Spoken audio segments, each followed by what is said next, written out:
మార్పులు చేతులు అంటే ఉన్న ఓటును సరి చేయడం అని చెప్పని అనుకుంటారు.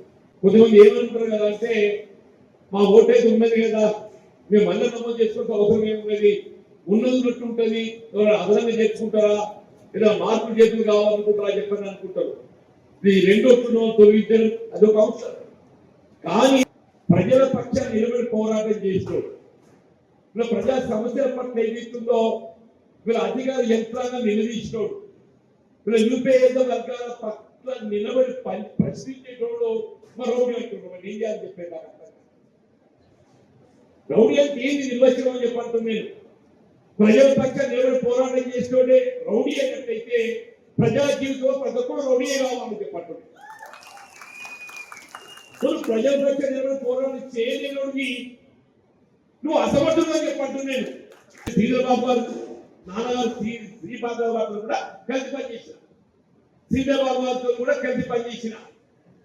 అటువంటి ఒక కుటుంబ నేపథ్యం వాళ్ళకి ఏదైతుందో రాజకీయ గుర్తింపు ఉంటుంది అని మీరంతా అండగా నిలవాలి.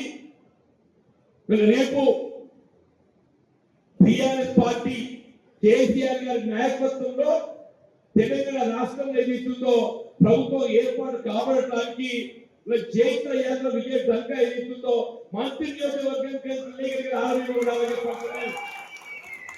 తప్పకుండా చెప్తాం విశ్వాసం చెప్పంటున్నా. ఎవరెక్కువ వాగ్దానాలు చేసి అధికారానికి వస్తారు,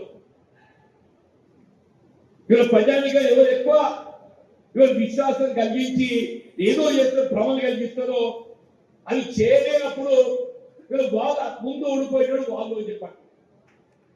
మీ మిత్రుడు అంటే ప్రస్తుతం శాసనసభ్యుడు పార్టీ మేనిఫెస్టో కమిటీ అధ్యక్షుడు పనిచేసి ఇప్పుడే ఈశ్వర్ గారు పేర్కొన్నారు. కాంగ్రెస్ పార్టీ వీళ్ళు ఎన్నికల ప్రణాళిక సంఘ అధ్యక్షుడు అంటే ఎలక్షన్ మేనిఫెస్టో కమిటీ అధ్యక్షుడు పనిచేస్తూ నువ్వు మంత్రివర్గంలో ఇలా బాధ్యత పదవిలో ఉన్నావు అని చెప్పంటున్నా.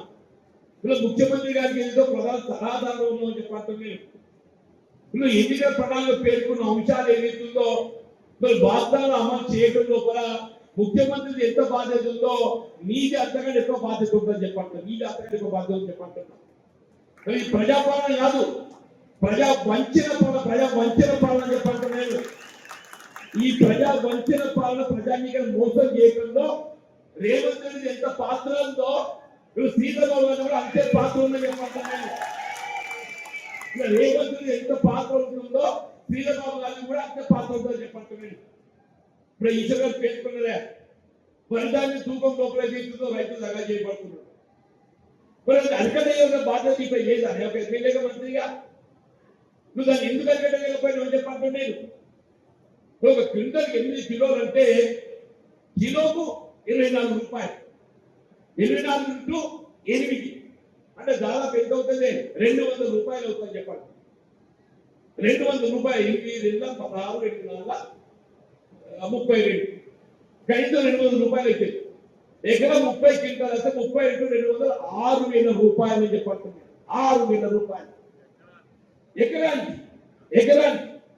అంటే ప్రతి రైతు ఏదైతుందో రాష్ట్రంలో రేవంత్ రెడ్డి గారు మన రైతు బంధు భరోసా ఏదైతుందో ఆనాడు కేసీఆర్ గారు 10,000 రూపాయలు ఇస్తే మీరు 15,000 ఇస్తారంట.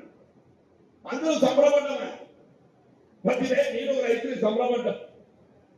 అరే కేసీఆర్ 10,000 ఇస్తున్నాడు, కాంగ్రెస్ పార్టీ రేవంత్ రెడ్డి వస్తే 15,000 ఇస్తున్నాడు. అదే 15,000 కాదు అన్న అసలు పదిలో మోసం పెట్టిండు అంటున్నారు. అసలు పదిలో మోసం పెట్టిండు ఇదిలో పోతున్నా 6,000 రూపాయలు మన శ్రమ దోపిడీ చేసిండు. 6,000 రూపాయలు ఎకరానికి ఏదైతుందో మన శ్రమ దోపిడీ చేసిండు.